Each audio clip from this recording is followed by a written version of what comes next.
అసలు ఈ పంచ సంస్కారాలు శాస్త్రంలో ఎక్కడైనా చెప్పబడ్డాయా? అసలు ఇవి శాస్త్ర విహితమేనా? దిస్ ఈజ్ సంస్కార్, నాట్ సంస్కార్ అని అంటారు అనమాట.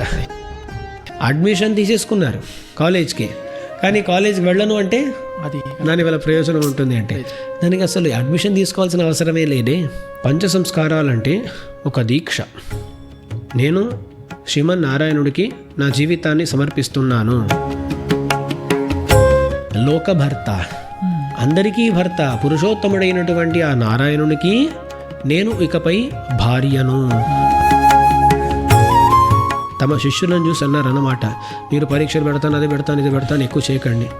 ఆశ ఉన్నదా, కోరిక ఉన్నదా చూసి వాళ్లకు చేయండి అన్నారు. పంచ సంస్కారాల్లో కొన్ని శరీరానికి సంస్కారం అన్నట్టుగా అనిపిస్తాయి, కానీ అవి కూడా శరీరం ద్వారా ఆత్మకు కూడా సంస్కారమే. మన సంప్రదాయంలో ఉత్తిగా మంత్రాన్ని జపిస్తూ అలా మోక్షాన్ని వెళ్ళటం ఉండదు. మంత్రం యొక్క అర్థాన్ని తెలుసుకోవాలి, ఆచరణలో పెట్టాలి.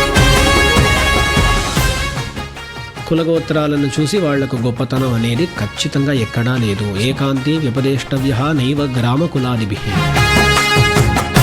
చివరికి ఈ జీవాత్మను మంగళాశాసనపరుడిగా చేయటమే ఆచార్యుని పరమ లక్ష్యం. అటువంటి ఆచార్యుడు దొరికితే శిష్యుడికి లక్ష్యం ఏంటి? ఈ ఆచార్యుని యొక్క ముఖోల్లాసమే.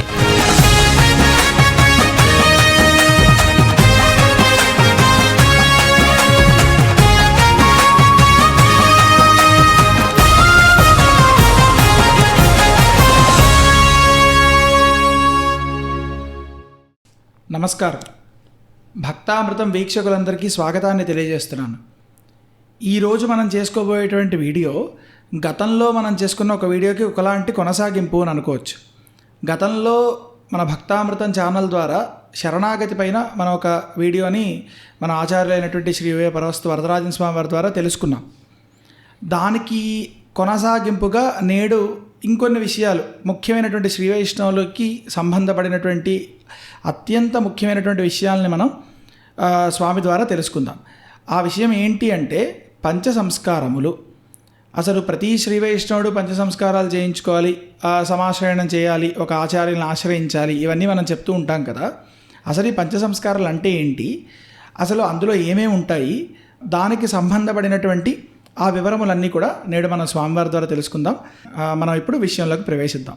స్వామి అడియేన్ రామానుజదాసన్. స్వామి, గతంలో మన శరణాగతి అనేటువంటి ఒక మంచి ఒకలా చెప్పాలంటే చాలా వివరణాత్మకమైనటువంటి వీడియోని మనం భక్తామృతంలో పెట్టుకోవడం జరిగింది స్వామి. అవునండి.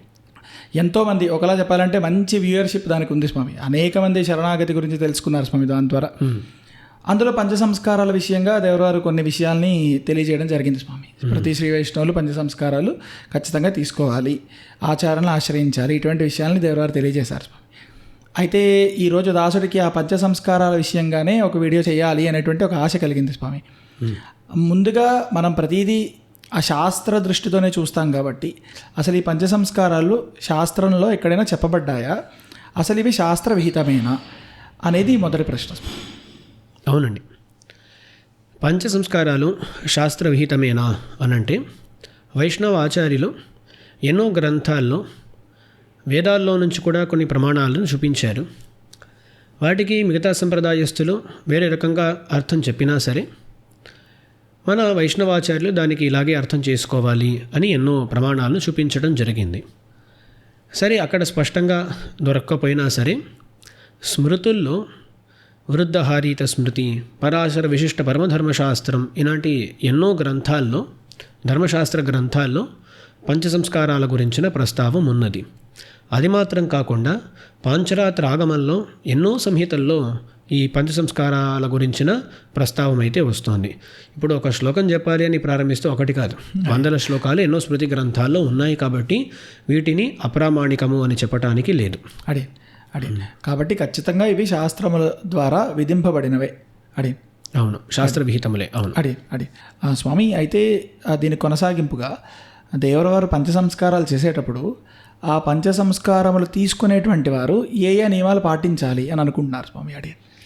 ఇప్పుడు సాధారణంగా పంచ సంస్కారాలంటే ఒక దీక్ష. నేను శ్రీమన్నారాయణుడికి నా జీవితాన్ని సమర్పిస్తున్నాను అనేటువంటి ఒక దీక్ష అన్నమాట.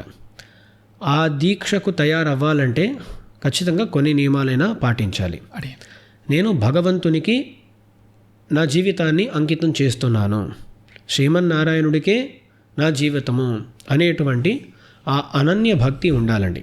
అదే మన శ్రీవైష్ణవ సంప్రదాయంలో శ్రీమన్నారాయణుని మాత్రమే కొలుస్తాము అనేది సర్వవిదితము, కొత్తగా చెప్పాల్సిన అవసరం లేదు. దానికి తయారుగా ఉండాలి. అది మాత్రం కాకుండా ఈ ఏ నిష్టనైతే మనం పెంచుకోవాలో దాన్ని పెంపొందించుకోవటం కోసం ఆహార నియమం ఉండాలి అని మనం ఒక వీడియోలో చూసామన్నమాట. అందుకని ఆహార నియమం ఖచ్చితంగా ఉండాలి. దాని తరువాత ఈ సంస్కారాల్లో పుండ్ర సంస్కారం అని ఒకటి వస్తుంది, అంటే ఊర్ధ్వపుండ్ర ధారణ. ఆ సంస్కారం చేసుకొని ఊర్ధ్వపుండ్ర ధారణ చేయకపోతే ప్రయోజనం ఉండదు. కాబట్టి ఊర్ధ్వపుండ్ర ధారణ ఆవశ్యకం అని అంటాం. అది మాత్రం కాకుండా శరణాగతి అంటే ఏంటి అనే విషయాన్ని తెలుసుకొని ఇంకేవేవో ఉపాయాల జోలికి వెళ్లకుండా భగవంతుడికి కైంకర్యాలు చేస్తూ కాలాన్ని గడపటానికి సిద్ధమవ్వాలి అని 4 నియమాలు చెబుతూ ఉంటాం మన శిష్యులకు అన్నమాట. అయితే ఊర్ధ్వపుండ్ర ధారణ, అనన్య భక్తి, ఆహార నియమము, అలాగే శరణాగతి నిష్ఠ. సరే, దాన్ని ఒక రకంగా చెప్పాలంటే మిగతా ఉపాయాల వైపు, మిగతా ప్రయోజనాల వైపు వెళ్ళకూడదు అనేది ఆ నిష్ఠ అనుకోండి. ఈ 4 నియమాలు వర్తిస్తాయని చెప్పొచ్చు అనమాట. కాబట్టి ఒకవేళ ఎవరైనా సంప్రదాయంలోకి రావాలి అంటే ఇవి కనీస నియమాలు అని అనుకోవచ్చు. అవునండి. ఇప్పుడు ఈ నియమాలు ఉంటే దీక్ష తీసుకోవచ్చు. ఈ నియమాలను సరిగ్గా పాటించడం కోసం మాకు ఇంకొంచెం సమయం పడుతుంది అంటే కొద్దిగా వాళ్ళ విషయాలను తెలుసుకుంటూ తమ నిష్టను కూడా పెంపొందించుకుంటూ వెళ్తూ తర్వాత ఒక కాలంలో దీక్ష తీసుకోవచ్చు అన్నమాట. స్వామి, అయితే ఇప్పుడు నియమాలు తెలియజేశారు కదా స్వామి, అయితే ఈ పంచ సంస్కారాలు ఎవరైనా తీసుకోవచ్చా స్వామి? అంటే ఏ కులస్తులైనా, ఎవరైనా కూడా, ఎక్కడ పుట్టినటువంటి వాళ్ళైనా ఎవరైనా తీసుకోవచ్చా? అంటే ఎవరైనా తీసుకోవచ్చండి. ఏ కులంలో పుట్టిన వాళ్ళైనా, విదేశాల్లో పుట్టిన వాళ్ళైనా, ఎవరైనా సరే తీసుకోవచ్చు. దీంట్లో ఎటువంటి విరోధము లేదు. అందుకని పంచసంస్కారాలు తీసుకునేటప్పుడు కావాల్సింది ఏంటి అంటే మనం ముందు చూసాం కదా, ఇవన్నీ పాటించగలిగి ఉండాలి. భగవంతుడిని ఆశ్రయించి భగవంతుని కృపతో మోక్షానికి వెళ్ళిపోవాలి అనేటువంటి ఆశ ఎవరికి ఉన్నా సరే వాళ్లకు పంచసంస్కారాలు. రామానుజుల వారు ఏమన్నారు, ఆశయుడయోర్కెల్లాం ఆర్యర్హాళ్ కూరం. తమ శిష్యులను చూసి అన్నారు అన్నమాట, మీరు పరీక్షలు పెడతాను, అది పెడతాను, ఇది పెడతాను, ఎక్కువ చేయకండి. ఆశ ఉన్నదా, కోరిక ఉన్నదా చూసి వాళ్లకు చేయండి అన్నారు. అంటే కోరిక ఉన్నది అంటే పంచసంస్కారాలు తీసుకోవాలనే కోరిక కాదు, భగవంతుణ్ణి పొందాలి, భగవంతుణ్ణి చేరుకోవాలి, దానికి కావాల్సినటువంటి వాటిని చేస్తాము అనేటువంటి కోరిక ఎవరికైతే ఉన్నదో వాళ్ళందరికీ చేయాలి అని రామానుజుల వారు నియమించారు. శాస్త్రాల అభిప్రాయం కూడా అదే. కాబట్టి ఎవరికైనా పంచసంస్కారాలు చేయవచ్చును, ఎవరైనా తీసుకోవచ్చండి. స్వామి, ఇక్కడ దాసులకు ఒక ప్రశ్న వచ్చింది స్వామి. అయితే సాధారణంగా పంచసంస్కారాలు జరిగేవి ఈ శరీరానికి, అంటే ఇప్పుడు ఆ పంచ సంస్కారంలో భాగంగా శంఖచక్రధారణ లాంటివి జరిగేవి ఈ శరీరానికే కదా స్వామి. ఇప్పుడు ఈ లక్షణాలు ఏవైతే దేవరవారు చెప్పారో ఇవన్నీ ఒకలా చెప్పాలంటే మానసిక స్థాయిలో వాళ్ళకి ఏర్పడాల్సినటువంటి గుణములు కదా స్వామి.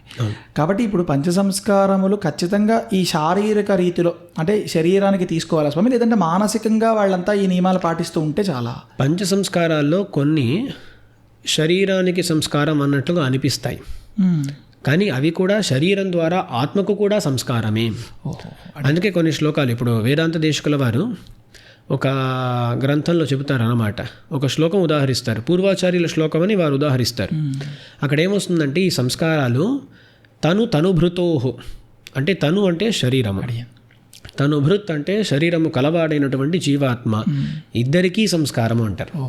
అందుకని శరీరానికి మాత్రమే సంస్కారము అని అనుకోవటానికి లేదు. ఇప్పుడు తాప సంస్కారం శరీరానికి చేయబడుతుంది, కానీ దానికి మాత్రమే అని అనుకోవటానికి లేదు, ఆత్మకు కూడా సంస్కారమే అని. సరే స్వామి, ఇప్పుడు ఇంకొక ముఖ్యమైనటువంటి సందేహం ఒకటి ఉంది స్వామి. ఇప్పుడు శ్రీ వైష్ణవ సంప్రదాయంలో ఉన్నటువంటి వాళ్ళు, లేదంటే ఈ సంప్రదాయంలో ఉన్నటువంటి వాళ్ళతో సంబంధపడినటువంటి వాళ్ళకి దీని పట్ల అవగాహన ఉంటుంది స్వామి. సాధారణంగా ఇప్పుడు ఎక్కడో ఏదో మారుమూల ప్రాంతంలో ఉంటూ వాళ్ళకి పాపం ఏం తెలియదు స్వామి. కానీ వాళ్ళకి ఇప్పుడు దేవరవారు చెప్పినటువంటి అనన్య భక్తి కానీ, ఆ భగవంతుడు తప్ప నాకు ఇంకేది ఉపాయం కాదు అనేటువంటి ఆ ఉపాయ నిష్ఠ ఇటువంటివి వాళ్ళలో ఉంటే స్వామి అది కార్యకరం అవుతుందా? ఖచ్చితంగా అవుతుందండి. నేను తరచూ ఉపన్యాసాల్లో చెబుతూ ఉంటాను, భగవంతుని వైపు ఇంత కొంచెం ఆనుకూల్యం ఉన్నా సరే అది కార్యకరం అవుతుంది. ఎప్పటికీ ఇది కార్యకరం కాదు అని చెప్పడానికి లేదండి. నిజంగా చెప్పాలంటే మోక్షానికి ఉపాయం ఏంటి? భగవంతుని కృప. మనము చేసే ఏ పని కూడా ఉపాయం కాదండి. మనం చేసే ఏ పని ఉపాయం కాదు. ఆ భగవంతుని కృపకు పాత్రభూతులు అవ్వటానికి ఇవన్నీ తోడ్పడతాయి. కానీ ఏదో నేను చేసేసాను మోక్షం దక్కుతుంది అనే భావన మనకు రాకూడదు. అలాగే ఒకరికి మోక్షం రాదు అని చెప్పడానికి కూడా మనకు లేదండి. ఎందుకంటే మనం చేసేదేది ఉపాయం కాదు. భగవంతుని కృప ఒకరి మీద పడిందంటే ఎవరైనా మోక్షానికి వెళ్ళొచ్చు. అలాంటప్పుడు ఒకరికి రాదు అని చెప్పడానికి మనకి అర్హత లేదన్నమాట. అందుకని ఎవరు ఎక్కడ ఉన్నా సరే వాళ్లకు ఒక భగవంతుని వైపు ఆనుకూల్యం లవలేశ మాత్రం ఉన్నా సరే భగవంతుడు వాళ్లకు ఎటువంటి మంచిదారిని చూపించాలో చూపించి తన వైపు లాక్కొని వస్తాడన్నమాట. స్వామి చాలా బాగా తెలియజేశారు స్వామి. స్వామి అయితే ఇక పైన పంచ సంస్కారాల విషయంలోకి ప్రవేశిద్దాం స్వామి. ముందుగా అసలు పంచ సంస్కారాలు అంటే ఏమిటి, ఆ లోపల ఉండే విభజన ఎలా ఉంటుంది అనేది. అవునండి, ఇప్పుడు పంచ సంస్కారాలు 2 మాటలు ఉన్నాయి ఇక్కడ. పంచ అంటే 5, సంస్కారాలు అంటే యోగ్యతాపాదనం కర్మ అని రామానుజుల వారు ఒక చోట ఈ సంస్కారం గురించి కాదు మరొక విషయం గురించి చెప్పేటప్పుడు చెబుతారన్నమాట. లోకంలోనే సంస్కారము అంటే ఏంటి? మనకు ఇంకొక పని చేయటానికి యోగ్యతను కలగజేసేదాన్ని సంస్కారము అని అంటారండి. ఉదాహరణకు ఉపనయనం చేస్తూ ఉంటారు, అవునా? ఉపనయనం అనేది ఒక సంస్కారము. ఉపనయనం చేస్తే ఏ యోగ్యత వస్తుంది అంటే వేదాధ్యయనము చేయటానికైనటువంటి యోగ్యత కలుగుతుందన్నమాట. అప్పుడు ఉపనయనం అనేది సంస్కారము, అది ఒక యోగ్యతను కలగజేస్తుంది. ఏ యోగ్యతను అంటే వేదాధ్యయనము చేయటానికైన యోగ్యతను కలగజేస్తుంది. ఇది ఒక ఉదాహరణ అన్నమాట. ఇంకొంచెం తేలికగా చెప్పాలంటే ఇప్పుడు ఒక పుష్పం ఉందండి. పుష్పాన్ని మనం చెట్లో నుంచి తెంపి మనం తీసుకొచ్చాము, ఇంకెవరో తీసుకొచ్చారు అనుకోండి. భగవంతునికి సమర్పించడానికి ముందు ఒక కొంచెం నీళ్లు తీసుకొని అలా చల్లుతారనమాట, ప్రోక్షణం చేస్తారు. ఇప్పుడు ప్రోక్షణం ఎందుకు చేసాము? అదొక సంస్కారము. ప్రోక్షణం అనేది సంస్కారం అన్నమాట. ఇప్పుడు దాన్ని ఎవరు ముట్టుంటారు, ఎటువంటి స్థితిలో ఉంటుందో తెలియదు అన్నమాట. భగవంతునికి సమర్పించేటప్పుడు దాన్ని శుద్ధంగా సమర్పించాలి అని ఆ పూజకు యోగ్యత కలగజేయటం కోసమని ఒక ప్రోక్షణం చేశాము. ఇప్పుడు ఆ ప్రోక్షణం అనేది కూడా సంస్కారమే. ఎందుకంటే దానికి ముందు పూజార్హత లేదు ఆ పుష్పానికి. ఈ ప్రోక్షణం చేసిన వెంటనే ఆ యోగ్యత కలిగింది, అప్పుడు అది సంస్కారము అని. అలాగే ఈ 5 కూడా సంస్కారాలు మన శరీరాన్ని శుద్ధి చేస్తాయి, ఆత్మను కూడా శుద్ధి చేస్తాయి. అందుకని వీటిని పంచ సంస్కారములు అని మనం అంటున్నాం అన్నమాట. సో ఇది పేరు వెనకాల ఉండేటువంటి విషయం అండి. దీని తరువాత అసలు 5 ఏంటి అంటే తాపః, పుండ్రః, తథా నామ, మంత్రో యాగశ్చ పంచమః, అమీ పరమ సంస్కారాః, పారమైకాంత్య హేతవః అని అంటారన్నమాట. ఈ 5 సంస్కారాలు ఉన్నాయి. ఇవి పరమ సంస్కారములు, గొప్ప సంస్కారములు. వీటి వల్ల ఏం ఏర్పడుతుంది అంటే పారమైకాంత్యము ఏర్పడుతుంది అన్నారు. ఐకాంత్యం అంటే ఏంటి? భగవంతుని యందు ఏకాంతమైనటువంటి నిష్ఠ, అది ఐకాంత్యము అని అంటారు. పారమైకాంత్యము అంటే పరమైకాంతి యొక్క నిష్ఠ, అది కలుగుతుంది అని చెప్పబడుతుంది అన్నమాట. ఇప్పుడు సంస్కారాలు ఏంటో చూద్దాం. మొదటిదేంటి? తాపః. ఈ తాప సంస్కారం గురించి అందరికీ తెలిసి ఉంటుంది అన్నమాట. తాపం అంటే ఏంటి? వేడి. ఇప్పుడు శంఖ చక్రములను వేడి చేసి భుజాల మీద ఒక లాంఛన చేస్తారన్నమాట, ఒక చిహ్నాన్ని ఏర్పరుస్తారన్నమాట. ఇప్పుడు కుడి భుజం పైన చక్ర ముద్ర, ఎడమ భుజం పైన శంఖ ముద్ర ఏర్పడేట్లుగా ఈనాడు ఒక సంప్రదాయం ఉన్నది. స్మృతుల్లో చూశారంటే పంచాయుధ ధారణ, ఆయుధద్వయ ధారణ, చక్రమాత్ర ధారణ అని ఇవన్నీ కూడా ఉన్నాయన్నమాట. కానీ మన పెద్దలు చూపించిన మార్గం ఏంటంటే శంఖ చక్రములను మన భుజాలపై ధరించుట అనేది తాప సంస్కారము, అంతేనా? రెండోది ఏంటి? పుండ్ర సంస్కారము. పుండ్రమును మన దేహములో ఉండేటువంటి అవయవాల్లో ధరించుట. పురుషులైతే 12 చోట్ల ధరించాలి అని అంటారు. 12 ఊర్ధ్వ పుండ్రము అని అంటారు. నెత్తిలో నుంచి ప్రారంభమై దాని తర్వాత దానికి ఒక క్రమం ఉందన్నమాట. కేశవ అని అంటారు. 12 నామాలు ఉన్నాయా భగవంతునికి? ఆ 12 నామాలతో సంబంధపడిన 12 ఊర్ధ్వ పుండ్రములు. అందుకే దీనికి నామము అనేటువంటి పేరు కూడా వచ్చిందన్నమాట. ఎలాగైతే 12 నామాలు అలాగే 12 ఊర్ధ్వపుండ్రములు. ఒక్కో నామముతో ఒక్కో ఊర్ధ్వపుండ్రానికి సంబంధం ఉంది కాబట్టి దీన్ని నామము అని వ్యవహరించుట కూడా ఏర్పడిందన్నమాట. తమిళంలో కూడా ఉంది, తెలుగులో కూడా నామము అనేటువంటి వ్యవహారం ఉన్నది. అప్పుడు ఇది కేశవ అని అంటారండి. ఇది కేశవ అనేటువంటి ఊర్ధ్వపుండ్రము.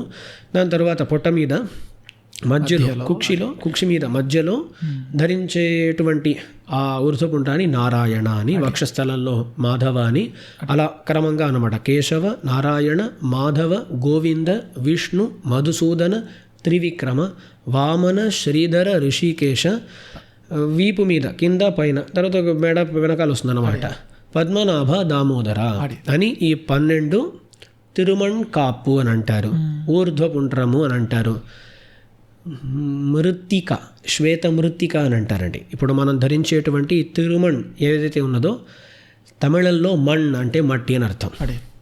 సంస్కృతంలో దాన్ని మృత్స్న, మృత్తిక, మృత్ అని కూడా అంటారు. ఇది ఏంటి? శ్రీ మృత్స్న, చాలా గొప్పదైనటువంటి మట్టి అన్నమాట. అందుకని శ్రీ మృత్స్న అని అంటారు. దాన్ని ఆ మట్టితో తిరుమణ్తో పెట్టుకునే ఇది ఊర్ధ్వపుండ్రాన్ని తిరుమణ్ కాపు అని అంటారు. స్వామి, అయితే ఇక్కడ తిరుమణ్ కాపు అసలు ఏంటి స్వామి? అది ఇప్పుడు ఆ తెల్లగా ఉన్నటువంటి భాగం ఏమిటి, కింద ఉన్నటువంటి శ్రీపాదము అని అంటూ ఉంటాం కదా స్వామి, అది ఏమిటి, మధ్యలో ఉండేటువంటి ఎర్రగా ఉండేది ఏమిటి?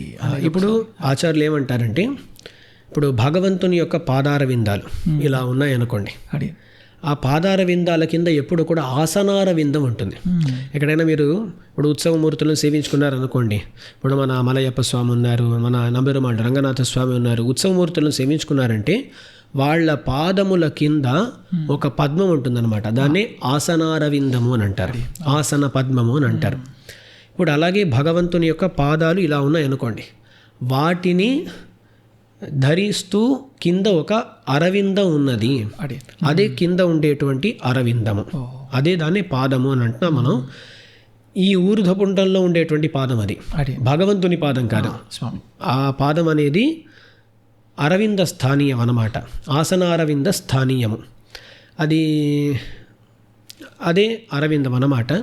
శాస్త్రాల్లో చెప్పేటప్పుడు కర్ణికయా యుక్తము అని అంటారు. అందుకే ఇలా ధరించుకొని పద్మములాగా దానిపైన కూడా ఒక చిన్న కొంచెం పైకి వచ్చేట్లుగా ఒక ఆకారాన్ని మీరు చూడవచ్చు అన్నమాట. అది కర్ణిక అని అంటారు అన్నమాట. ఆ కర్ణికతో కూడుకొని ఉన్నటువంటి పద్మము యొక్క ఆకారంలో ఆ పాదమును ధరించాలన్నమాట. అదే ఆసనారవింద స్థానీయం. దానిపైన ఉండేటువంటి 2 వైపులా ఉండేటువంటి ఆ తెల్ల ఆకారము భగవత్ పాదారవిందములకు ప్రతీక. మధ్యలో ఈ శ్రీచూర్ణము అని అంటారండి. అది పసుపుతో చేయబడేది. పసుపులో ఇంకొన్ని ధాతువులను కలిపి ఈ శ్రీచూర్ణం తయారిస్తారన్నమాట. ఆ ప్రక్రియలు కూడా శాస్త్రాల్లో చెప్పబడి ఉన్నాయి. అలా తయారు చేయబడినటువంటి దాన్ని శ్రీచూర్ణము అని అంటారు. అది లక్ష్మీదేవికి ప్రతీక. భగవత్ సన్నిధి ఉంటే లక్ష్మీ సన్నిధి ఖచ్చితంగా ఉంటుంది కాబట్టి అక్కడ లక్ష్మీదేవి వేంచేసి ఉన్నది అని ఇది సంప్రదాయం అండి. ఇప్పుడు ఇదే పుండ్ర సంస్కారము. ఈ పుండ్ర సంస్కారం కూడా ఇంకెన్నో విషయాలు ఉన్నాయన్నమాట. ఇప్పుడు 12 పుండ్రములను ధరించుకోవాలి, లేదు ఇంత ధరించుకోలేము అని అంటే దానికి ఇంకొక మార్గం చూపించింది అన్నమాట. ఇప్పుడు ముఖ్యకల్పము అంటారు. ముఖ్యకల్పం చేయలేకపోతే గౌణకల్పం ఉంటుందన్నమాట. అప్పుడే మొదటి తిరుమణ్ కాపు కేశవ అనేటువంటి తిరుమణ్ కాపు, చివరి తిరుమణ్ కాపు దామోదర అనేటువంటి తిరుమణ్ కాపును ధరించుకోవటము అనేటువంటి ఒక ప్రక్రియ పురుషులకు ఉన్నదన్నమాట. స్త్రీలకు నెత్తిన వాళ్లకు అర్ధచంద్రాకారము అని అంటారండి. అర్ధచంద్రాకృతి అని ఎన్నో ప్రమాణాలు చెబుతాయి. అలా వాళ్ళు తిరుమణ్ ధరించి దానిపైన శ్రీచూర్ణం మిగతా వాళ్ళలాగే ధరించాలి. సో వారికి ఒక ప్రదేశంలోనే అది ధరించడం ఉందా స్వామి? అవునండి, ఎక్కువ శాతం అలాగే చెప్తున్నారు అన్నమాట. కొందరు మెడ మీద కూడా ధరించటం అని ఉన్నట్లుగా చెబుతూ ఉంటారు. అది ఇంకొక దానికైన ప్రమాణాలను వెతుకుతూ ఉన్నాం అన్నమాట. చూద్దాం. అలాగే స్వామి, ఇప్పుడు తర్వాత సంస్కారంలోకి. అవునండి, ఇది పుండ్ర సంస్కారం అన్నమాట. ఒక్కో దాని గురించి కూడా మనం ఎంతో చెబుతూ పోవచ్చు అన్నమాట. కానీ మనం పంచ సంస్కారాల గురించి కొంచెం సంగ్రహంగా ఈరోజు తెలుసుకుందాం. పుండ్ర సంస్కారం అయిందండి. తాప సంస్కారము, పుండ్ర సంస్కారము. తాప పుండ్రస్తథా నామ. నామ అంటే పేరు. ఈ పంచ సంస్కారాలు జరిగేటప్పుడు అందరికీ కూడా ఒక పేరు పెడతారండి. సాధారణంగా ఏ దీక్షలో అయినా సరే ఒక పేరు పెట్టడం అనేది ఒక భాగంగా ఉంటుందన్నమాట. అంటే అన్ని దీక్షల్లో కాదు, చాలా ఇప్పుడు పాంచరాత్ర దీక్ష ఇలాంటి వాటిలో కూడా ఒక పేరు పెడతారన్నమాట. సో అలా ఇక్కడ నామ సంస్కారము అనేది ఒకటి వస్తుంది. అంటే ఏంటి, వాళ్లకు పేరు పెట్టడం. ఇప్పుడు శాస్త్రాలు ఏమంటాయంటే దాసాంతమైనటువంటి నామమును పెట్టాలి అని అంటాయి. అలా మాత్రం కాకుండా వైష్ణవమైనటువంటి నామమును పెట్టాలి అంటే విష్ణువుతో సంబంధపడిన నామములను, విష్ణు భక్తుల యొక్క నామములను పెట్టుకొని దాన్ని కూడా దాసాంతముగా పెట్టుకోవాలి అని అంటాయి. సాధారణంగా ఈ సంస్కారాలు అవ్వటానికి ముందు అందరికి పేర్లు ఎలా ఉంటాయి. ఇప్పుడు నన్ను అడిగారంటే వరదరాజ శర్మ అని అంటారు, బ్రాహ్మణులు అయితే శర్మ అని. ఒక్కో వర్ణానికి అలాంటి కొన్ని ఉన్నాయన్నమాట.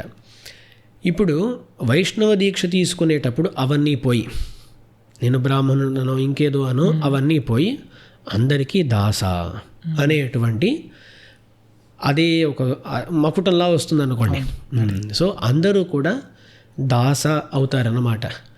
మన సంప్రదాయంలో రామానుజుల వారి తరువాత వచ్చిన వాళ్ళందరూ కూడా రామానుజుల వారి తిరునామమును కూడా కలుపుకొని రామానుజదాస అని పెట్టుకోవటం ప్రారంభించారు. ఇప్పుడు దాసుడిని అడిగారు అనుకోండి, దాసుడికి పెట్టబడిన పేరేంటి అంటే వరదరాజ రామానుజదాస అనేది. ఇదే నామం అన్నమాట. అప్పుడు నామ సంస్కారంలో ఏం చేస్తారంటే ముందే మంచి వైష్ణవ నామం ఉన్నట్లయితే దానికి దాస అనేటువంటి దాన్ని, రామానుజదాస అనేటువంటి దాన్ని జోడించి ఇప్పుడు వరదరాజ అని అంటే వరదరాజ రామానుజ దాస అని పేరు పెట్టేస్తారనమాట. లేదు వైష్ణవమైన నామం పెట్టాల్సి ఉంటే కొత్తగా ఒక పేరు పెట్టి రామానుజ దాస అని జోడిస్తారు. కొన్ని ఆచార్య పరంపరల్లో భాగంగా ఇంకొన్ని రామానుజదాస అని కాకుండా వైష్ణవదాస, మధుర కవిదాస, శ్రీనివాసదాస అనేటువంటి పేర్లను పెట్టడం కూడా ఉందన్నమాట. కాబట్టి వాళ్ళ యొక్క దాస్యమును తెలిసేటట్లుగా ఒక పేరుని అక్కడ ఏర్పాటు చేయడం జరిగింది. దాసుడు చెప్తాను చివరికి అంతా దాస్యంతో సంబంధపడినది ఏంటో చెప్తాను, చివరికి చెప్తాను. మొదటి చూసేద్దాం. సో ఈ 3 సంస్కారాలు అయ్యాయా, తాప సంస్కారము, పుండ్ర సంస్కారము, నామ సంస్కారము. ఒక ఆచార్యుడు నామమును పెట్టాలి అని. నామం అంటే ఇక్కడ పేరండి. ఓకే, పుండ్రం అంటే అక్కడ తిరుమణ్ కాపు, అది కూడా నామమే, ఒక రకమైన నామం. ఇక్కడ నామం పేరు, నామ సంస్కారం. దీని తరువాత మంత్ర సంస్కారము. శ్రీ వైష్ణవ సంప్రదాయంలో మంత్రాన్ని ఇచ్చుట, అదే మంత్ర సంస్కారం అన్నమాట. మంత్రోపదేశం. ఏ మంత్రాలను ఉపదేశిస్తారంటే అష్టాక్షరి మహామంత్రాన్ని, ద్వయమంత్రాన్ని, చరమశ్లోకాన్ని ఉపదేశిస్తారన్నమాట. వీటిని ఇక్కడ పలకలేమన్నమాట. ఈ ఆచార్యుల ద్వారా తెలుసుకోవలసిన విషయాలు ఇవన్నీ కూడా. సో ఆ మంత్రోపదేశం అనేది ఇక్కడ ఏర్పడుతుందన్నమాట. మన సంప్రదాయంలో అన్ని శాస్త్రాలు ఒకవైపు అంటే ఈ రహస్యత్రయం ఒకవైపు. అంత గొప్పతనం ఈ రహస్యత్రయానికి ఉన్నది. ఎందుకంటే ఒక జీవాత్మకు కావాల్సిన విషయాలన్నిటినీ తెలిపేది కాబట్టి. మన సంప్రదాయంలో ఉత్తిగా మంత్రాన్ని జపిస్తూ అలా మోక్షాన్ని వెళ్ళటం ఉండదు. మంత్రం యొక్క అర్థాన్ని తెలుసుకోవాలి, ఆచరణలో పెట్టాలి. అందుకోసమే మంత్రోపదేశం. కానీ ఏదో మంత్రోపదేశం తీసుకున్నానండి రోజు జపాలు చేసుకుంటూ కూర్చున్నానంటే మన సంప్రదాయంలో అలా కాదు. చేయొచ్చు, తిరుమంత్ర జపం, అష్టాక్షరి మహామంత్ర జపం చేస్తే మంచిదే, తప్పు కాదు. కానీ ఉత్తి జపంతో మోక్షం అనేది మన సంప్రదాయం కాదు. ఆ విషయాలను తెలుసుకోవాలి శరణాగతి ద్వారా, భగవంతుని కృప ద్వారా మోక్షం అనేది మన సంప్రదాయం అన్నమాట.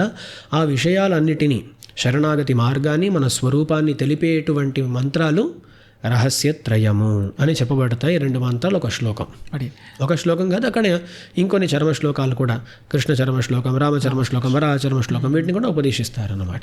స్వామి, ఈ సందర్భంగా దాసుడికి ఒక విషయం దాసుడికి ఎప్పటి నుంచో చూస్తున్నటువంటి ఒక విషయాన్ని తెలియజేయాలనుకుంటున్నాడు స్వామి.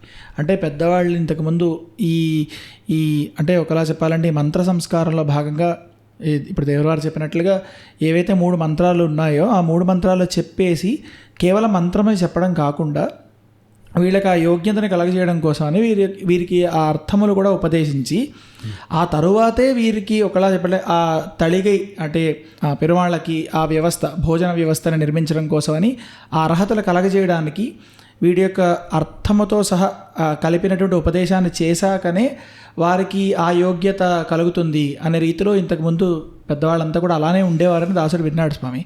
అదంతా అంటే ఒకలా వాళ్ళకి ఆ కాలక్షేపం అంతా అయిన తరువాత మాత్రమే వారి చేత్తో వీరు కూడా ప్రసాదాన్ని స్వీకరించేవారు అనే వ్యవస్థ ఒకప్పుడంతా ఉండేది అని పెద్దల ద్వారా మన సంప్రదాయంలో ఎప్పుడు కూడా అర్థాలకు ప్రాధాన్యము, ఉత్తి జప హోమాదులకు ప్రాధాన్యం లేదు. అర్థములను బోధించుట అది కొన్నిసార్లు ఏం చేస్తారంటే చాలా సంగ్రహంగా ఆ రోజే కొందరు ఉపదేశిస్తున్నారు, కొందరు అది కూడా చేయట్లేదు. కానీ అంతతో ముగియదు, అది చాలదు. ఒకరోజు ఉపదేశిస్తే ఎలా చాలుతుంది? రహస్యత్రయం యొక్క అర్థాలు చాలా లోతైనవి, వాటిని ఒక రోజులో ఉపదేశించడం అనేది అస్సలు కుదరదు. కాబట్టి అందరూ దానికైన ప్రయత్నం చేసి శిష్యులకు ఉపదేశించాలి. ఉత్తి మంత్రోపదేశం కాదు, ఇది ఒక ప్రారంభం అంతే. ఈ పంచ సంస్కారాలు అనేది ప్రారంభం అంతే, దీని తర్వాత ఇంకెంతో చేయాలన్నమాట. కానీ మొదట మంత్రోపదేశం అప్పుడే అర్థంతో పాటు ఉపదేశించాలి, దాని తరువాత కూడా అర్థాలను విస్తృతంగా ఉపదేశించాలి. కానీ ఇప్పుడు మంత్ర సంస్కారం అనే చోట మంత్రాలను సార్థముగా ఉపదేశించుట అని పెట్టుకుందాం. ఇది మంత్ర సంస్కారం అండి. చివరికి ఏముంది? యాగ సంస్కారము అనేది ఉందన్నమాట, 5వ సంస్కారము. ఇదేంటి అంటే దీన్ని 2 రకాలుగా మన పెద్దలు చూపిస్తారండి. చాలా ప్రసిద్ధంగా ఉండేది ఏంటంటే ఇప్పుడు భగవంతునికి రోజు తిరువారాధన చేయాలి, పూజలు చేయాలి. ఎవరైనా సరే వైష్ణవ దీక్ష పొందారు, పంచ సంస్కారాలు పొందారంటే ఇకపై వాళ్ళు రోజు భగవంతునికి తిరువారాధన చేయాలి.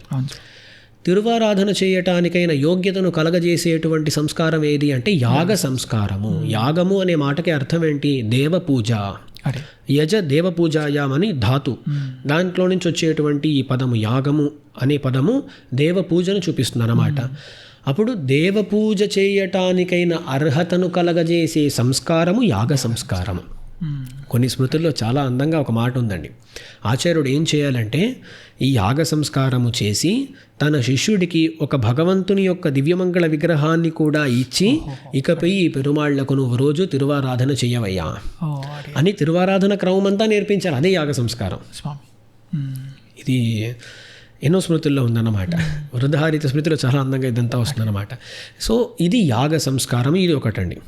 కొన్ని ప్రమాణాల్లో యాగం అనే మాటకు మరొక విధంగా కూడా అర్థం చెప్పబడి ఉన్నది.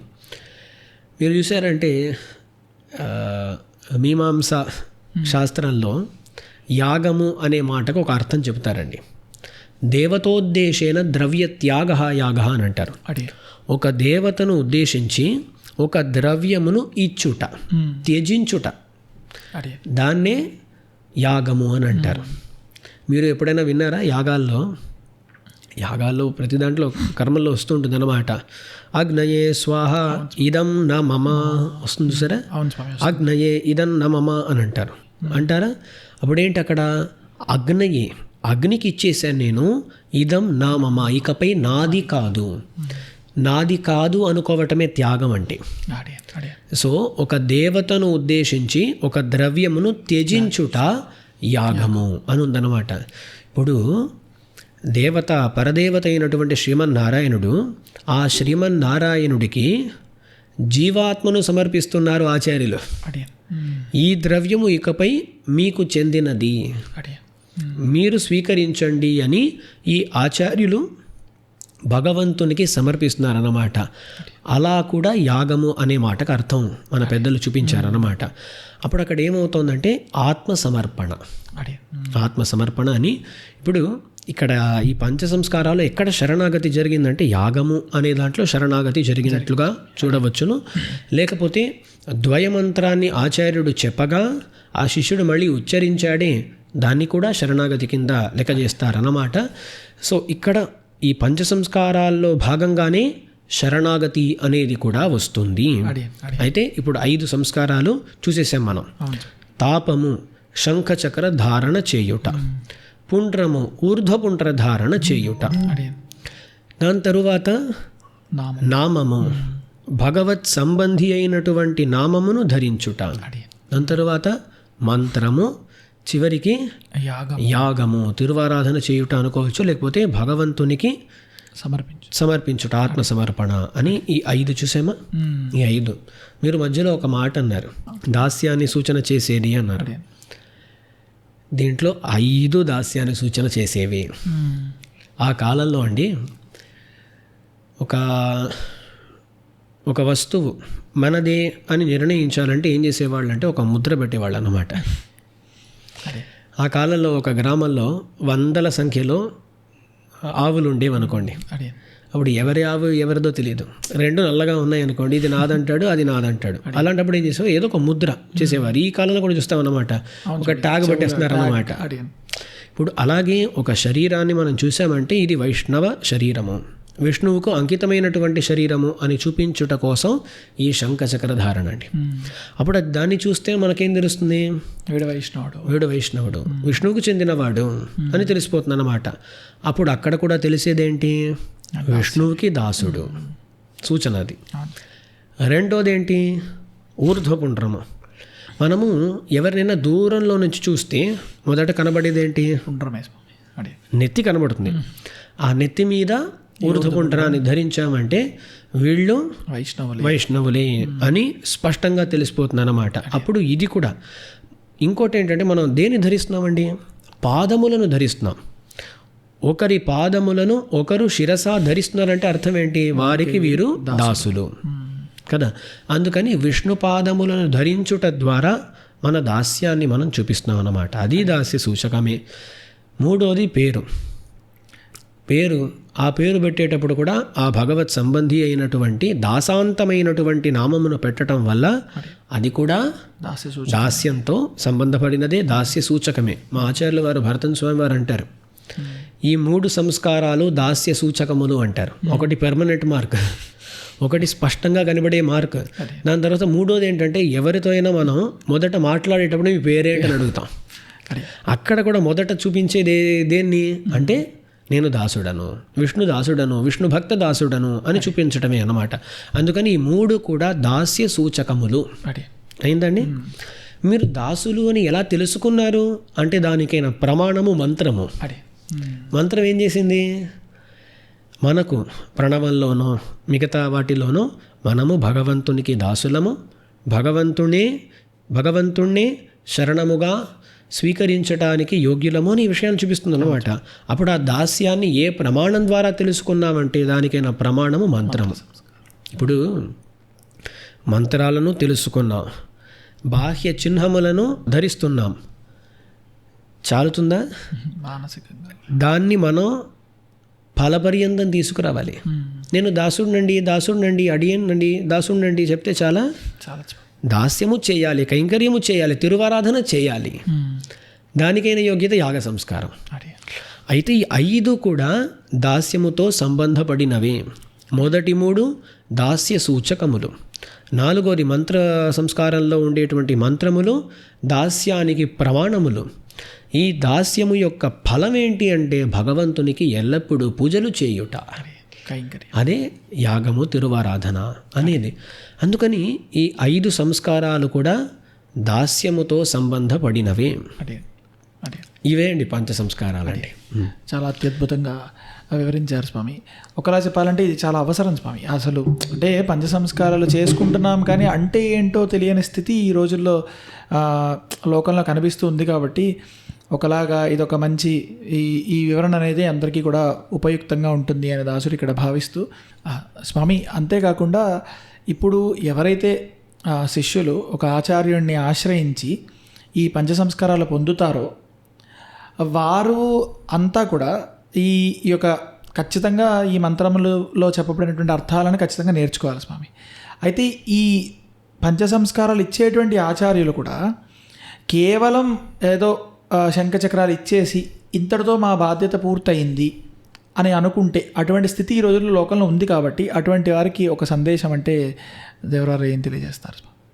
లేదండి, మన సంప్రదాయంలో ఈ పంచ సంస్కారాలు అనేవి ఒక ప్రారంభము, అది సమాప్తి కాదు.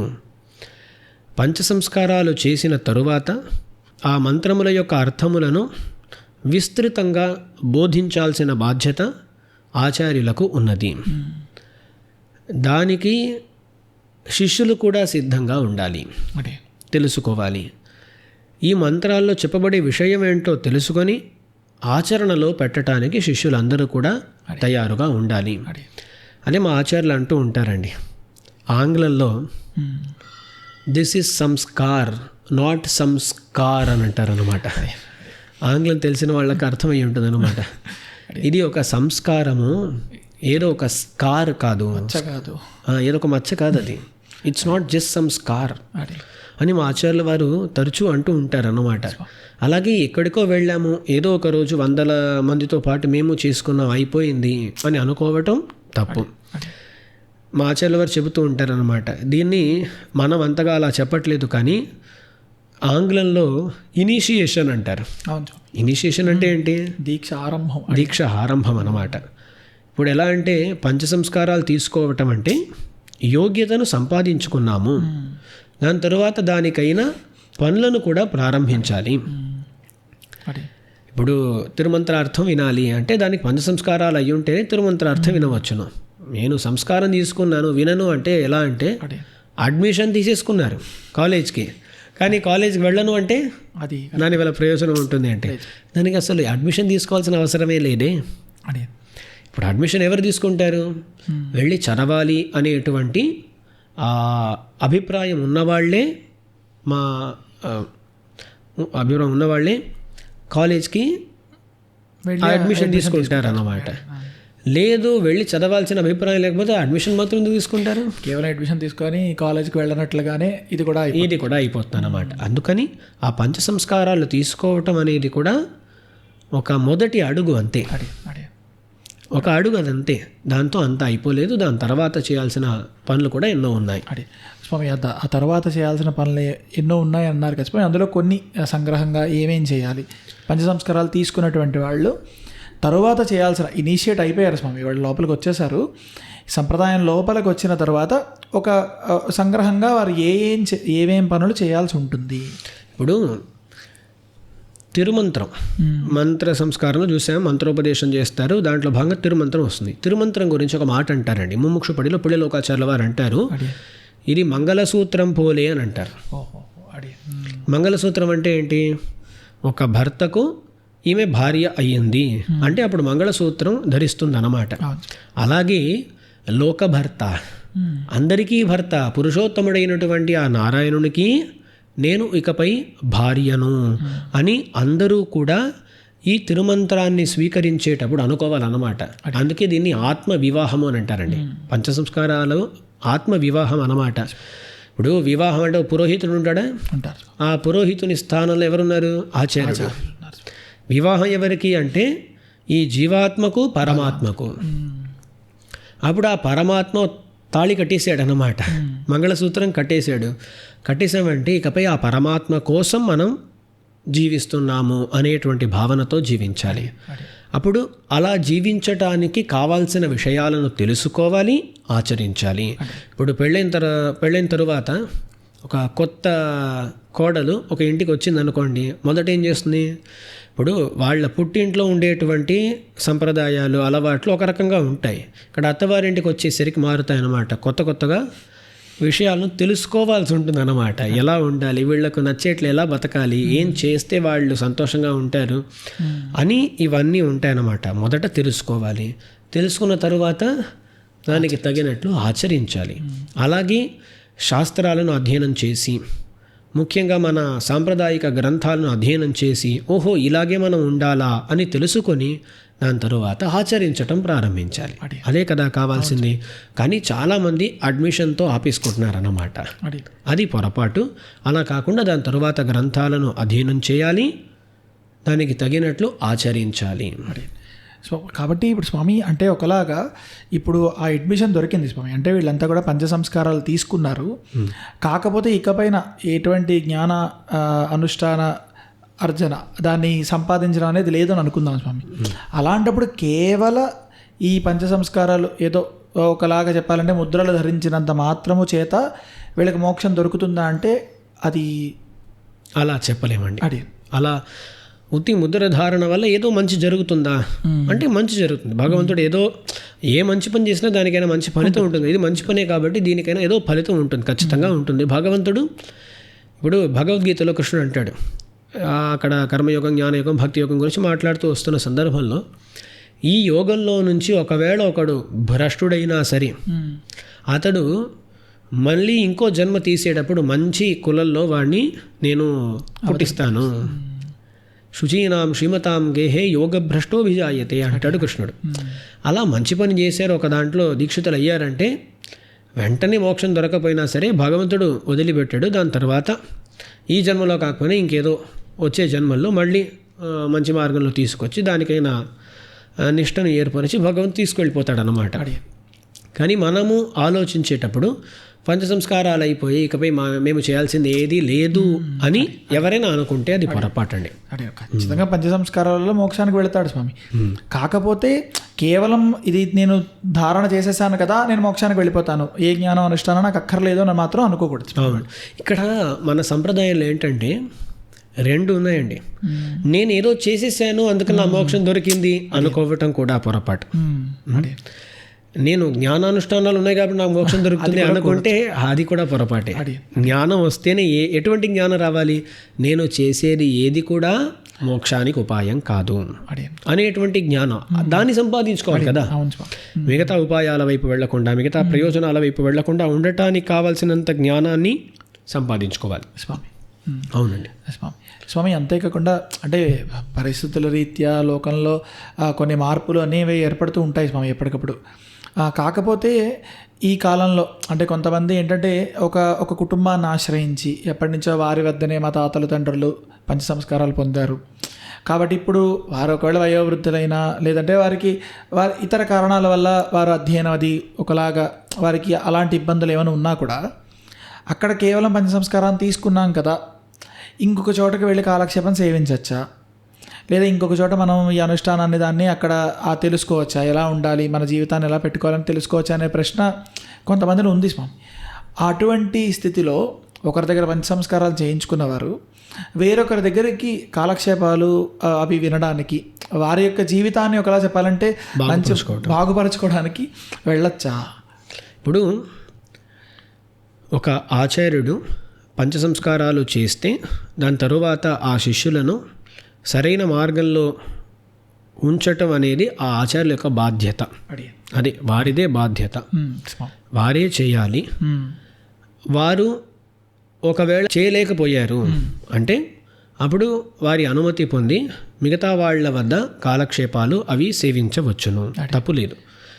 ఇప్పుడు రామానుజుల వారు ఎంతమంది ఆచార్యుల దగ్గర నేర్చుకున్నారు?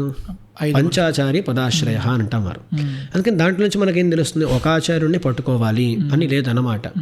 కానీ కొన్నిసార్లు లోకల్లో మనం ఏం చూస్తామంటే అసలు ఏం తెలియనటువంటి ఆచార్యులను ఏదో ఒక కారణం వల్ల ఆశ్రయించి దాని తర్వాత వారికి ఏం తెలియదు అని మిగతా వాళ్ళను ఆశ్రయిస్తూ అక్కడ ఏదో నేర్చుకుంటూ అలా ఉంటారన్నమాట. అది కూడా మంచిదే, ఏదో నేర్చుకుంటున్నారు కాబట్టి. అందుకని ఆశ్రయించేటప్పుడే ఈ ఆచార్యులు మనల్ని సరైన మార్గంలో పెడతారా లేదా అనేటువంటి విషయాన్ని తెలుసుకొని ఆశ్రయించడం మంచిది అనేది దాసుని యొక్క అభిప్రాయం స్వామి. ఎందుకంటే స్వామి అంటే దాసుడి యొక్క కొన్నిసార్లు మనసులో అనిపిస్తూ ఉంటుంది స్వామి. ఎందుకంటే ఇప్పుడు ఒక ఆచార్యులతో శిష్యుడికి ఉండేటువంటి సంబంధం అనేది ఒక రోజుకో 2 రోజులకు పరిమితం అవ్వకూడదు. అంటే ఇప్పుడు దేవరవారితో దాసుడికి ఒక అనుబంధం ఉంది స్వామి.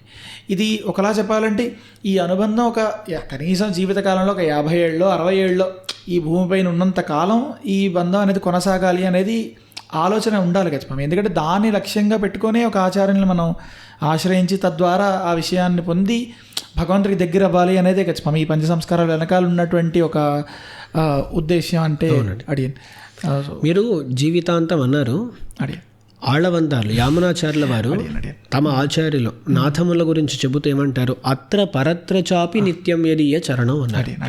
ఇక్కడ ఉన్నప్పుడు పరమపదానికి వెళ్ళిన తరువాత కూడా, అత్ర అంటే ఇక్కడ, పరత్ర అంటే అక్కడ, అక్కడ అంటే ఇక్కడ పరమపదంలో, రెండు చోట్ల ఆచార్యుల యొక్క శ్రీచరణారవిందములే శరణము అన్నారు.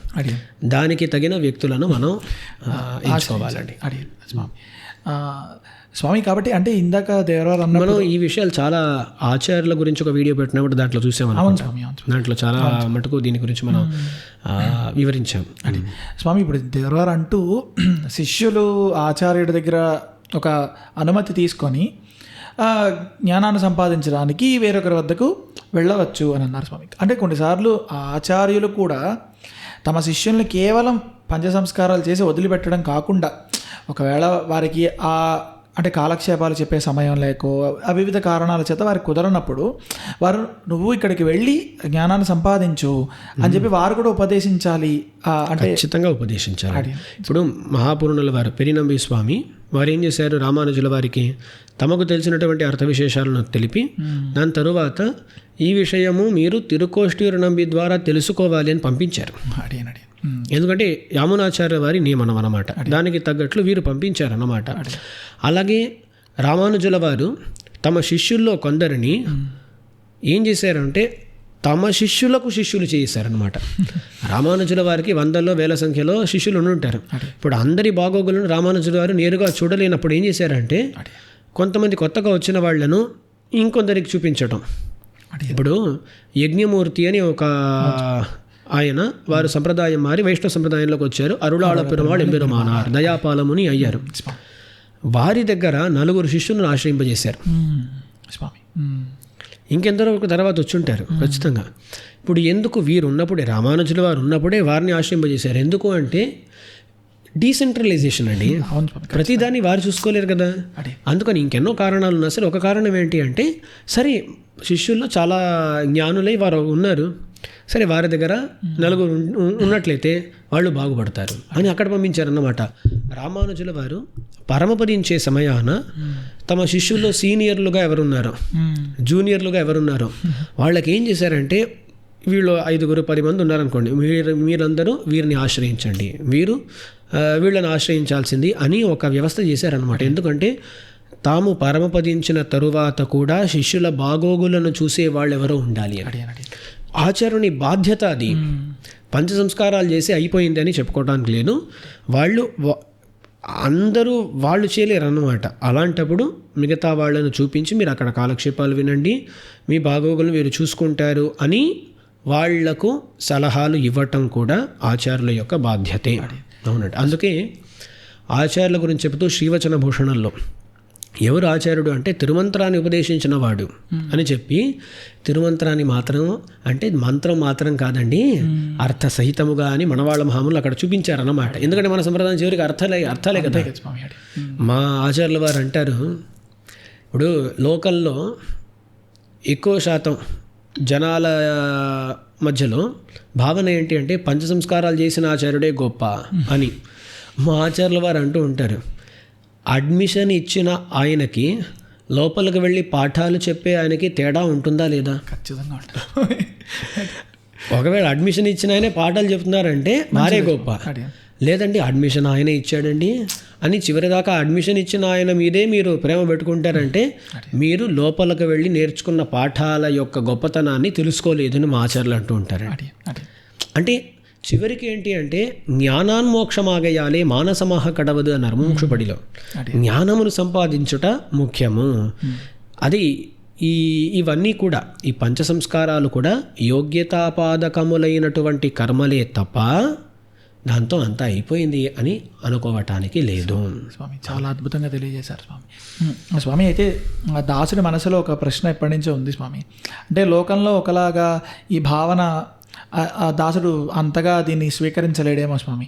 అదేంటంటే స్వామి, ఇప్పుడు ఏ కులంలో పుట్టినటువంటి వాళ్ళైనా, ఏ మతంలో ఉన్నటువంటి వాళ్ళైనా వారు శ్రీ వైష్ణవ సంప్రదాయంలోకి రావాలనుకున్న తర్వాత వారు ఇందులోకి వచ్చి ఒక ఆచార్యుని ఆశ్రయించి వారి ద్వారా పంచ సంస్కారాలు పొందుతున్నారు స్వామి. ఇప్పుడు ఎప్పటి నుంచో శ్రీ వైష్ణవ కుటుంబాల్లో పుట్టినటువంటి వీళ్ళకి ఒక భేదం అసలు చూడొచ్చా స్వామి? అసలు అటువంటి భేదాలు ఏమైనా కుల ప్రాతిపదికన ఈ పంచ సంస్కారాలు తీసుకున్న తర్వాత కూడా అసలు భగవంతుడి ముందు వీళ్ళ మధ్యలో ఏదైనా తేడా ఉందా? అంటే పంచ సంస్కారాలు అని మాత్రం కాకుండా ఆ మంత్రాల్లో చెప్పబడిన విషయాలు, గ్రంథాల్లో చెప్పబడిన విషయాలను ఆచరించే వాళ్ళు ఎవరైతే ఉంటారో బాగా పెట్టుకుందాం మనం. ఎందుకంటే ఉత్తిక ముద్రధారణ చేసుకొని నేను గొప్ప అని ఎవరనుకున్న తప్పే. ఏ కులంలో, ఇప్పుడు బ్రాహ్మణ కులంలో పుట్టిన వాళ్ళైనా సరే, ఎవరైనా సరే నేను గొప్ప అనుకుంటే తప్పే. విషయాలను తెలుసుకొని భక్తితో వైరాగ్యముతో ఉండేవాళ్ళు ఎవరైనా సరే వాళ్ళందరూ సమానులే. వాళ్ళ కులగోత్రాలను చూసి వాళ్లకు గొప్పతనం అనేది ఖచ్చితంగా ఎక్కడా లేదు. ఏకాంతి వ్యపదేష్టవ్య నైవ గ్రామ కులాదిభి. వాళ్ళు ఈ గ్రామానికి చెందిన వాళ్ళు, ఈ కులానికి చెందిన వాళ్ళు, ఈ వర్ణానికి చెందిన వాళ్ళు అని వాళ్ళను చెప్పటం, వాళ్ళను కించపరచడం ఇలాంటివి ఎప్పుడూ చేయరాదన్నమాట. అది మన సంప్రదాయంలో ఖచ్చితంగా లేదు. మన ఆచార్యులు చాలా స్పష్టంగా చెప్పారు. స్వామి, అయితే ఇప్పుడు ఒక ఆచార్యులు శిష్యులు వీరిద్దరి మధ్యలో సంబంధం గురించి ముందు ఒక 2 వీడియోస్లో చాలా విస్తృతంగా మనం చూడడం జరిగింది స్వామి. అయితే ఇప్పుడు ఈ ఆచార్యుల యొక్క పరమ లక్ష్యం, అంటే పంచసంస్కారాలు ఇచ్చేటువంటి ఆచార్యుల యొక్క పరమ లక్ష్యము శిష్యుడి విషయంలో ఏమిటి? శిష్యుడి యొక్క పరమ లక్ష్యము పంచసంస్కారాలు తీసుకున్నప్పుడు ఏంటి? ఒక ఆచార్యుడు తన శిష్యుణ్ణి మంగళాశాసనపరుడిగా చేయాలి అని అనుకోవాలన్నమాట. సాక్షాత్ ఫలైక లక్ష్యత్వ ప్రతిపత్తి పవిత్రితం మంత్రరత్నం ప్రయచ్ఛంతం వందే వరవరం మునిమని పూర్వదినచర్యలో శ్లోకం. మనవాళ మహామునులు ఎవరికైనా ద్వైమంత్రాన్ని ఉపదేశిస్తున్నారంటే వారి యొక్క ఆలోచన ఎలా ఉండేది అంటే, మనము ఈ శిష్యుడికి దీన్ని ఉపదేశిస్తున్నాము, ఈ శిష్యుడు ఇకపై భగవంతునికి మంగళాశాసనము చేసేవాడిగా అవ్వాలి, అంతే, ఇంకేం కాదన్నమాట. ఎందుకంటే భగవంతుడికి పల్లాండు అని మంగళం పాడేవాడిగా అవ్వాలి ఇతను అనేది తప్ప మరొక దాన్ని ఎప్పుడూ కూడా మన ఆచార్యులు ఆశపడలేదు, ఆశపడరు, ఆశపడకూడదు. అందుకని ఆచార్యుని యొక్క లక్ష్యం ఏంటి అంటే శిష్యుణ్ణి మంగళాశాసనపరుడిగా చేయటం, అంతే, ఇంకేది కూడదన్నమాట. శిష్యుడు నాకు బాగా సంపదలు ఇస్తాడను, ఇది అస్సలు కూడదు. కొన్నిసార్లు ఏమనిపిస్తుంది, మన దగ్గర వచ్చి బాగా చదవాలను, అది కూడా లక్ష్యం కాదంట. మనకు కూడా కొంచెం మంచి కాలక్షేపం అవుతుంది కదా అనుకోవటం, అది కాదంట. చివరికి ఈ జీవాత్మను మంగళాశాసనపరుడిగా చేయటమే ఆచార్యుని పరమ లక్ష్యము. చాలా స్పష్టంగా చూపించారండి. అటువంటి ఆచార్యుడు దొరికితే శిష్యుడికి లక్ష్యం ఏంటి? ఈ ఆచార్యుని యొక్క ముఖోల్లాసమే. ఈ ఆచార్యుడు సంతోషపడాలి అని ఈతను ఉండిపోయాడంటే అయిపోతుంది అన్నమాట. స్వామి, చాలా అద్భుతంగా ఉంది స్వామి. స్వామి, అయితే ఈ ఎపిసోడ్ ద్వారా, అంటే ఈ చర్చ ద్వారా మనం, అంటే దేవరవారి ద్వారా అనేక విషయాల్ని దాసుడు తద్వారా మన శ్రీ వైష్ణవ సమూహం అంతా కూడా తెలుసుకున్నారని ఆశిస్తున్నాడు స్వామి. దీనిపైన ఇంకా ఏదైనా ప్రశ్నలు లాంటివి ఉంటే కూడా భాగవతోత్తములంతా కూడా ఈ కామెంట్ సెక్షన్లో మీరు తెలియజేస్తే రానున్నటువంటి వీడియోస్లో అవకాశం చూసుకొని మీ యొక్క ప్రశ్నలకు జవాబులు మళ్ళీ మనం స్వామివారిని అడిగి తెలుసుకుందాం. ఇది పూర్తి చేసుకునే ముందుగా ఒక విషయాన్ని దాసుడు స్వామివారిని అడగాలనుకుంటున్నాడు. స్వామి, అయితే దేవరవారు ఇక్కడ శ్రీరంగంలో వేయించేసి ఉంటూ అనేక కాలక్షేపాలు ఇక్కడ తమిళ భాషలోను, అలాగే ఆన్లైన్ ఆ మోడ్లో ఆన్లైన్ ద్వారా అనేక ప్రాంతాల్లో ఉన్న వాళ్ళ కాలక్షేపాలు అనుగ్రహిస్తూ ఉన్నారు స్వామి. ఒకవేళ మన చర్చ చూసి ఎవరైనా దేవరవారి వైభవం తెలిసిన వాళ్ళు కానీ, చర్చ చూసిన వాళ్ళు కానీ, వారికి ఆ ఇంట్రెస్ట్ కలిగి కాలక్షేపాలు వినాలని ఇంట్రెస్ట్ కలిగిన, పంచ సంస్కారాల గురించిన ఇంట్రెస్ట్ కలిగినా కూడా దేవరవారిని సంప్రదించి తరించచ్చా అంటే ఒకసారి దేవరవారి యొక్క మన భక్తామృతం యొక్క స్థాపన చేసినప్పుడు నుంచి ఇప్పటిదాకా ఎప్పుడు కూడా మన ఈ వీడియోస్ డిస్క్రిప్షన్లో మన కాంటాక్ట్ డీటెయిల్స్ ఇవ్వబడ్డాయి అన్నమాట. అంటే దాసుని యొక్క పర్సనల్ కాంటాక్ట్ కాకపోయినా భక్తామృతం కాంటాక్ట్ చేయటానికైనా డీటెయిల్స్ ఇవ్వబడ్డాయి అన్నమాట. ఎవరైనా కాంటాక్ట్ చేసి వాళ్ళ వివరాలు తెలుసుకోవచ్చు, కాలక్షేపాలు వినొచ్చు, ఏమైనా చేసుకోవచ్చు అనమాట. అంటే ఈ సందర్భంగా అందరికీ తెలియజేసేది ఏంటంటే, ఇప్పటిదాకా స్వామివారి ద్వారా అనేక భాషల్లో, అంటే ముఖ్యంగా చెప్పాలంటే తమిళ భాషలోను, తెలుగు భాషలోను, తర్వాత హిందీ భాషలో కూడా అనేక కాలక్షేపాలు ఒక వారం తీసుకున్నారంటే ఒక్కొక్క రోజు ఒక్కొక్క భాషలో, కొన్ని భాషల్లో ఏంటంటే 2-3 రోజులు కూడా కాలక్షేపాలు జరుగుతూ ఉన్నాయి. కాబట్టి ఎవరైనా ఆ విషయాలు ఆ వివరములు కావాలి అని అనుకుంటే కనుక కింద డిస్క్రిప్షన్లో ఆ నెంబర్ ఉంటుంది. కాబట్టి అందరూ కూడా ఆ వివరాల కోసం డిస్క్రిప్షన్లో ఉన్నటువంటి నెంబర్ని సంప్రదించవచ్చు. దానికి తగినటువంటి విషయాల్ని ఆ యొక్క డీటెయిల్స్ అన్నీ కూడా మీకు దాసుడు తెలియజేయడం జరుగుతుంది. ఇక్కడతో మన ఈ చర్చను పూర్తి చేసుకుందాం. స్వామివారికి మన యొక్క కృతజ్ఞతని ఆవిష్కరించుకుందాం. స్వామి అడియన్ రామానుజదాస్. ఈ వీడియోని వీక్షించిన మీ అందరికీ నా యొక్క ధన్యవాదాలను తెలియజేసుకుంటున్నాను. సనాతన ధర్మం గురించి, ముఖ్యంగా శ్రీ వైష్ణవ సంప్రదాయం గురించి అందరికీ తెలియాలి. లోకంలో వీటి యొక్క గొప్పతనం ఏంటో అందరూ తెలుసుకునేలా చేయాలి అనే సదుద్దేశంతో ఈ ఛానల్ ప్రారంభించడం జరిగింది. ఒక్కొక్క వీడియో మీ ముందుకు రావడానికి వెనుక చాలా పరిశ్రమ దాగి ఉంటుంది. అది వీడియో రికార్డ్ చేయడం దగ్గర నుంచి దాన్ని ఎడిట్ చేయడం, ఆ లైట్స్, ఆ కెమెరా, ఇదంతా కూడా ఎంతో శ్రమ తర్వాత ప్రయత్నంతో కూడుకున్నటువంటి అంశం. కాబట్టి ఈ మా యొక్క ప్రయత్నానికి ఏ విధంగా సహాయపడాలి అని అనుకున్నా కూడా దానికి కావలసినటువంటి లింక్స్ ఈ వీడియో యొక్క డిస్క్రిప్షన్ బాక్స్లో మీకు ఉంటాయి. అదేవిధంగా కూడా మీ స్క్రీన్ పైన కూడా ఆ డీటెయిల్స్ని మీరు వీక్షించవచ్చును. ధన్యవాదాలు.